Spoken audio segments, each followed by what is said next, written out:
I think students should travel abroad because it opens up so many new doors that they wouldn't have by studying just on campus.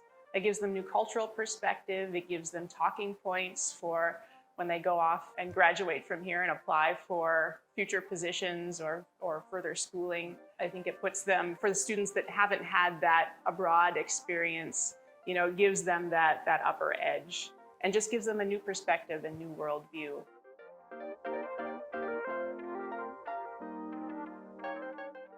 So my name is Caitlin Ernest. I'm a senior environmental science and biology double major here at SMSU.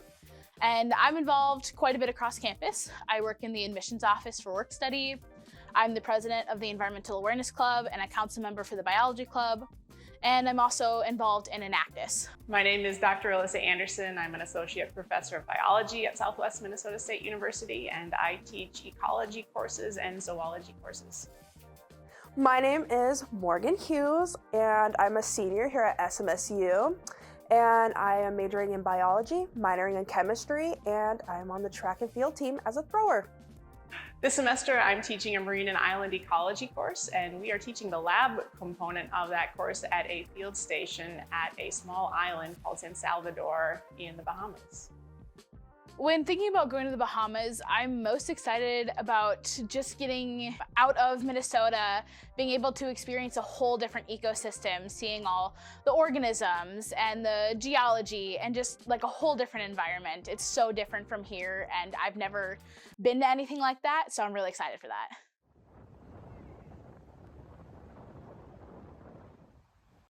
On March 4th, 2023, a group of 9 students and 3 professors from an SMSU study abroad trip took off from the Sioux Falls Airport and began their Bahamian adventure. Since the flight was unfortunately delayed, the group of students had to run through the Dallas-Fort Worth Airport to catch their connecting flight to Nassau, the capital of the Bahamas. Thankfully, everyone made it, and the rest of the travel was smooth sailing. Once in Nassau, the Mustangs took a quick cab ride to Orange Hill Beach Inn and got settled.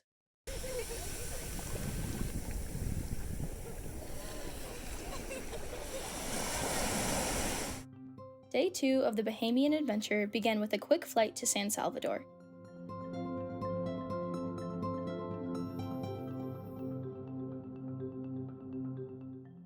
Upon arrival on the island, the group was met by Dr. Troy Dexter, the director of the Gerace Research Center. The research center would become the Mustangs' new home for the next week. The group grabbed their luggage, that thankfully made it all the way to San Salvador, and hopped in the back of one of the Gerace Research Center's trailers. This is how they'd travel around the island during their entire stay. Back at the center, the Mustangs were given an orientation and time to settle in before dinner. After dinner, Dr. Anderson gave a lecture on dangerous plants and animals on the island, preparing the group for the days ahead. They may or may not have these apples that come along with them. Do not eat the apples.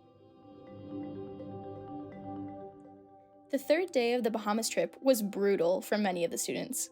The group went on a hike across treacherous moon rock to an inland pond. They came across a few of the dangerous things that Dr. Anderson had warned them about in the lecture from the night before, including the manchineel, which can cause major skin irritation if touched. The Mustangs made it out of the hike unscathed, though a bit emotionally scarred. The rest of the day was spent beginning work on their research projects.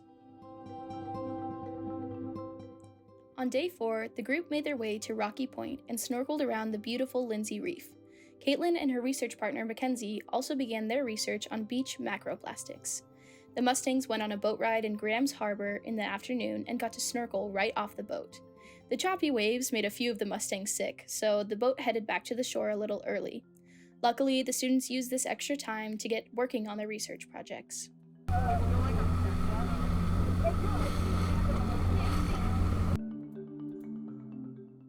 The 5th day of the trip involved snorkeling in Pigeon Creek and project work time. In the evening, the students walked to a local watering hole for some hard-earned relaxation time. On day 6, the Mustangs explored a historical site on San Salvador. The group visited Watling's Castle, the ruins of an 18th century plantation. From there, the group visited a couple of caves, Dripping Rock Cave and Altar Cave. To get inside Altar Cave, everyone had to crawl through several yards of dirt. Students' opinions were definitely split upon seeing the large number of bats in the cave. Some were excited to see the bats, but others got a bit creeped out. Next, the Mustangs had lunch at Grotto Beach, which instantly became the group's favorite spot. They enjoyed more snorkeling and more work time for their research projects that afternoon. The 7th morning of the trip was spent doing service work at Gerace. The Mustangs were happy to give a little back to their gracious hosts by doing some landscaping work. In the afternoon, the group hiked their way to Lighthouse Cave. A few students were nervous as they waded through chest-deep water, but getting to explore the cave made it worth it.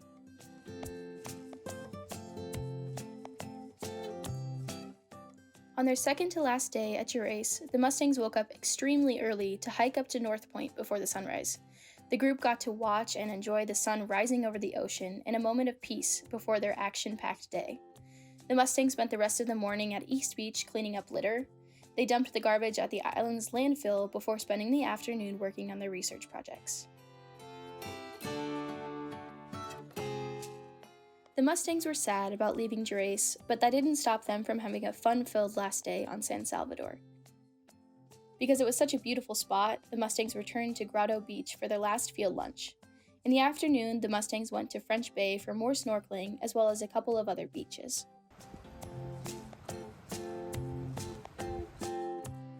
Day 10 of the trip was a travel day from Gerace to the San Salvador airport, and then the Mustangs took a plane ride back to Nassau.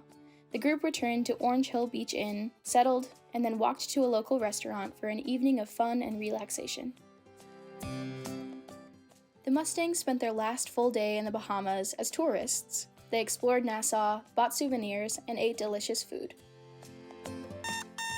The last day of the trip began at 4 a.m., so the Mustangs could catch their first flight of the day from Nassau to Miami. From Miami, the group flew to Dallas, and then finally back to Sioux Falls, arriving around 9 p.m. local time. The exhausted Mustangs parted ways, happy to be home, but sad to leave their adventures behind.